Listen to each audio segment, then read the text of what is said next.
Yeah. I used to complain about how loud you played it.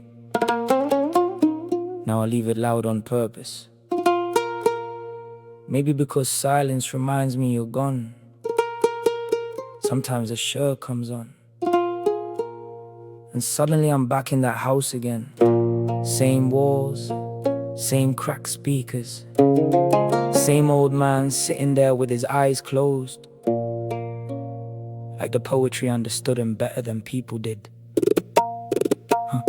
I was raised where the speakers made the whole room shake.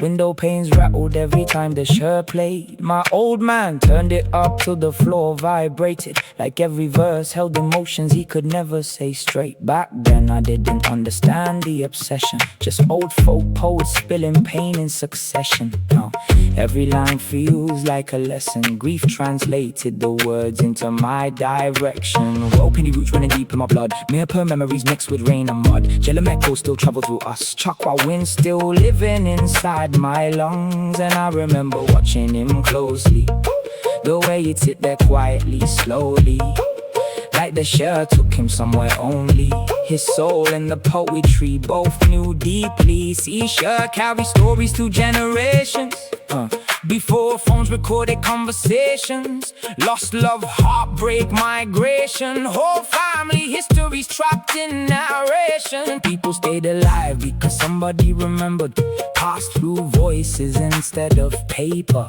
And every poet became a protector, keeping old souls breathing forever. That's probably why I started writing myself. Late nights hiding notebooks on shelves, didn't know how to explain what I felt, so I learned how to rhyme it instead. I was lyrically raised by those Sher melodies, internal rhymes living naturally in me. But I mixed my own pain with the energy, put my own twist on inherited memory. Took old folk soul and blended my struggle, turned family grief in the bars to the rubber. Now every verse feels like trying to juggle, missing somebody while becoming them subtle.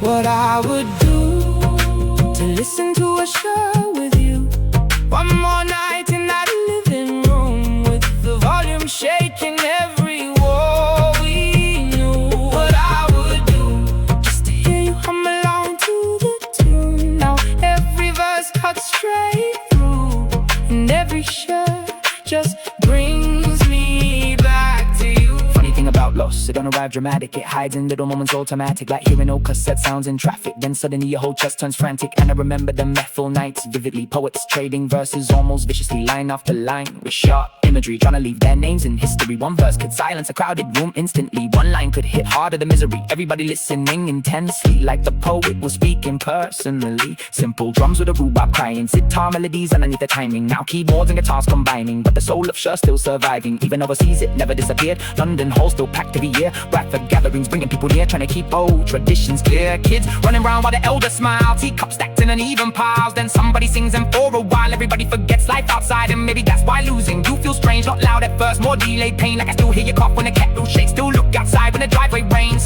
still replay conversations in my head. Words I should have said before you left, now Sher fills the silence instead, and somehow makes the emptiness less.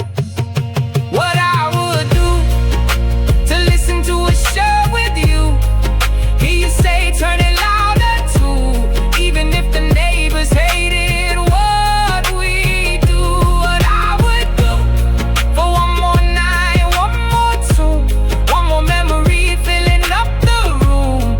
Now the silence feels too big without you. Poetry's in my veins, because it was already in yours. You didn't teach me with lectures, you taught me through speakers, through emotion, through verses. That's how I learned words could bleed. So now I play Sher exactly how you did. Too loud, whole house trembling with it. Maybe that's my way of saying connected, keeping your memory alive through every lyric. Some people leave money behind when they go, some leave blank old watches, homes, but you left poetry stitched in my soul. Now every Sher feels like bringing you home, and maybe that's why I write the way I write. Pain laid deep between every line, old folk poetry mixed with my life. Your influence living every time I rhyme. And if there's somewhere souls rest after this, I know you're there where the old songs live. Some poet reciting while you sit smiling, eyes half closed with the speakers clipping. And maybe when my own story ends, when this body finally gives in, the first thing I hear again voice saying, turn it loud.